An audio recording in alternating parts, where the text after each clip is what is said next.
Salam sejahtera Malaysia, denyut nadi suara rakyat bergema di channel ini. Jangan lupa tekan butang subscribe, like dan share. Malaysia kita punya, cintai Malaysiaku, kita jaga kita.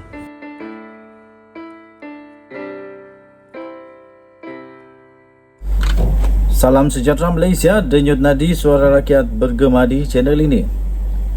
PAU UMNO hampir selesai.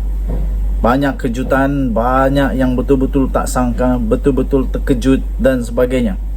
Tapi sebelum itu saya ingin ucapkan bilion terima kasih kepada anda semua yang sudah tekan butang subscribe, like dan share. Bagi yang belum, saya mohon tekan butang subscribe, like, share.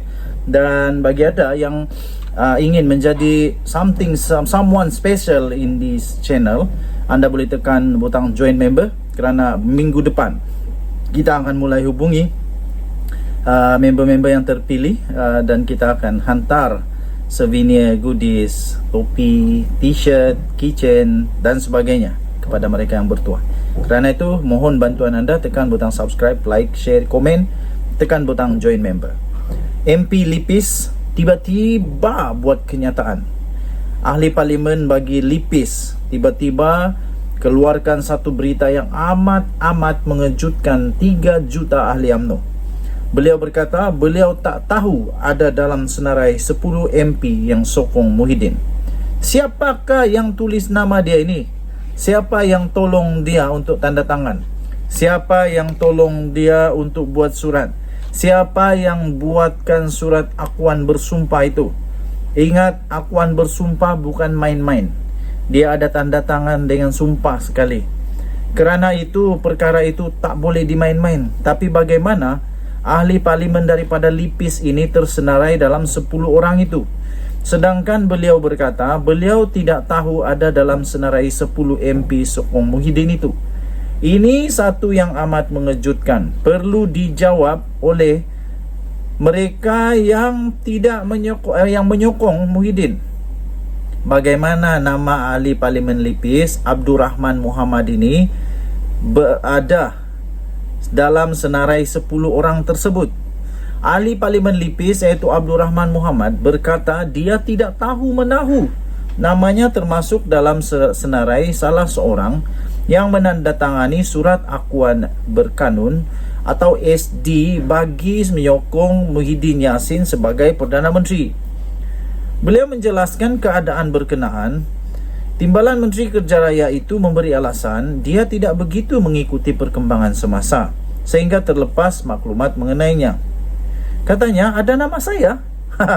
Saya tak perasan pula ada nama saya. Saya tak pernah tengok berita, katanya ringkas.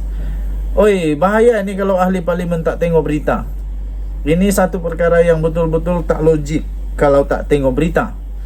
Tapi kalau dia tak tahu nama dia dalam senarai kerana dia tak buat apa-apa akuan SD, itu logik. Tapi kalau tak tengok berita, ini bahaya ini. Ahli parlimen mesti tengok berita. Mana boleh tak tengok berita? Macam mana nak tahu keadaan rakyat?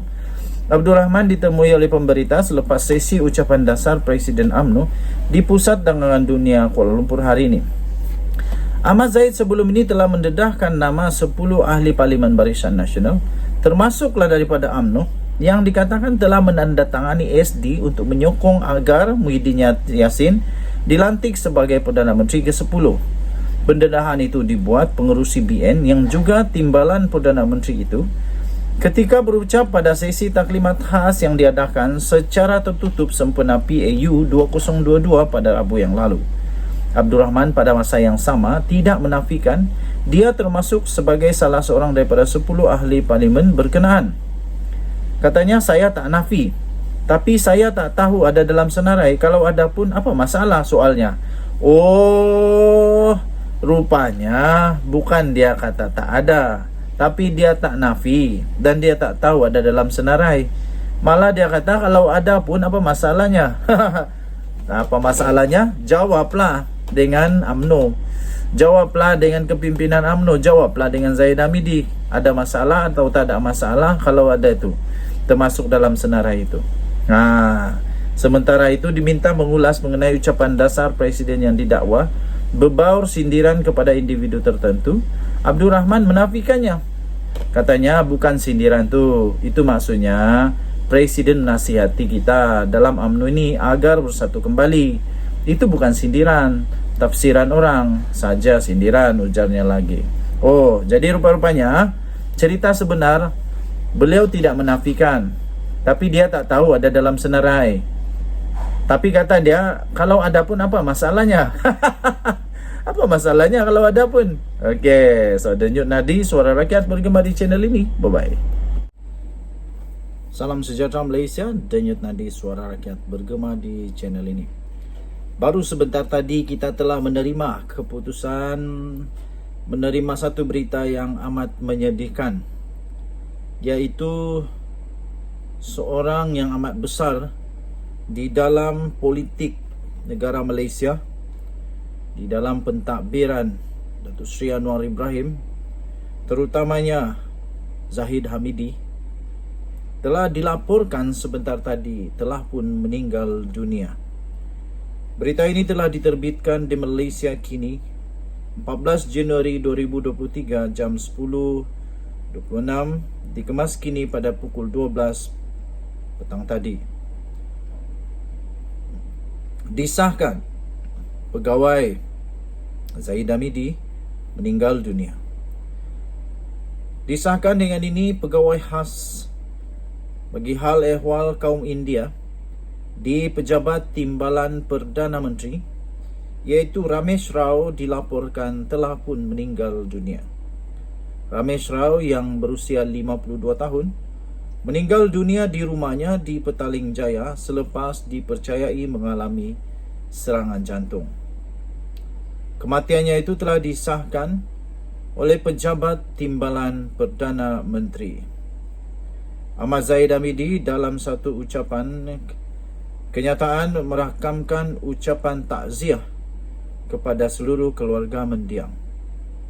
Menurut Zahid Hamidi, dia amat menghargai jasa mendiang kepada masyarakat dan negara sepanjang tempoh perkhidmatannya. Dengan perasaan sedih dan duka cita, saya dan seluruh warga Pejabat Timbalan Perdana Menteri dan Kementerian Kemajuan Desa dan Wilayah ingin menyampaikan ucapan takziah kepada keluarga mendiang Ramesh Rao, anak lelaki Krishna Naidu, pegawai khas yang meninggal dunia pada awal pagi tadi. Semoga ahli keluarga, kenalan dan rakan taulan mendiang tetap sabar dan tabah dalam menghadapi dugaan kehilangan insan yang mereka sayangi, kata Zahid Hamidi. Pada bulan lalu, Zahid Hamidi telah mengumumkan Ramesh yang juga adalah Presiden Pertubuhan Minda dan Sosial Prihatin telah dilantik sebagai pegawai khas bagi menjaga kebajikan masyarakat India. Kita berharap dan mendoakan semoga keluarga mendiang akan tabah pada masa-masa yang amat kritikal seperti ini. Kita berdoa ke mereka sabar, segala pengurusan dapat diurus dengan baik. Denyut Nadi Suara Rakyat bergema di channel ini. Kita jumpa lagi. Bye-bye.